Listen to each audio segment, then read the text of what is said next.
ఈ కూటమి ప్రభుత్వం నాయకులు కావచ్చు, చంద్రబాబు నాయుడు గారు కావచ్చు, ఎన్నికలకు ముందు దాదాపు ఎన్నో హామీలు ఇచ్చాడు. సూపర్ 6 అని ఎన్నో హామీలు ఇచ్చాడు. ముఖ్యంగా మేము అధికారంలోకి వస్తే విద్యుత్ ఛార్జీలు పెంచబోము, విద్యుత్ ఛార్జీలు తగ్గిస్తాము, రైతులే విద్యుత్ ఉత్పాదన చేసి అమ్మే పరిస్థితికి వినియోగదారుని అమ్మే పరిస్థితి తెస్తామని ఎన్నో ప్రగల్భాలు పలకడం జరిగింది. ఈరోజు నిజంగా విద్యుత్ ఛార్జీలు దాదాపు ఇప్పటికే 3 మార్లు విద్యుత్ ఛార్జీలు పెంచడం జరిగింది. ఈరోజు మీటర్లు బిగిస్తున్నారు. ఈరోజు నిజంగా ఎస్సీ కాలనీలు అయితే చాలామంది ఎస్సీ కాలనీ కొట్టు మొత్తం విద్యుత్ అనుకోకుండానే రాత్రి పోయి కట్ చేసి ఇబ్బందులు పాలు చేస్తారు.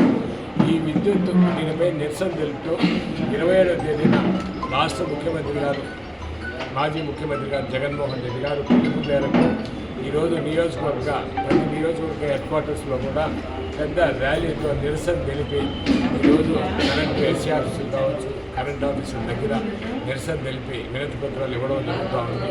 ఎందుకంటే ఈరోజు రైతుల పరిస్థితి చాలా అధ్వానంగా ఉంది. ప్రతి విద్యుత్ వినియోగదారుల పరిస్థితి చాలా అధ్వానంగా ఉంది.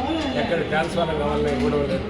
నిజంగా ప్రతి దానికి కూడా మేము ఎన్నిసార్లు ఫోన్ చేసినా కూడా మెటీరియల్ లేదు, వైర్లు లేదు, ఫోన్లు లేదు అనే సమాధానం వస్తూ ఉంది. గతంలో ఇంతకుముందు జగన్మోహన్ రెడ్డి గారి ప్రభుత్వంలో, వైఎస్ఆర్ కాంగ్రెస్ పార్టీ ప్రభుత్వంలో విద్యుత్ ఎక్కడ కూడా ఇబ్బందులు లేకుండా ట్రాన్స్ఫార్మర్లు ఎక్కడ కూడా ఒక ట్రాన్స్ఫార్మర్ కాలిపోయినా సరే కొత్త ట్రాన్స్ఫార్మర్ కానీ అడిగిన వెంటనే రైతులకు ఇచ్చే పరిస్థితి లేదు. ఈరోజు ఆ పరిస్థితి లేదు.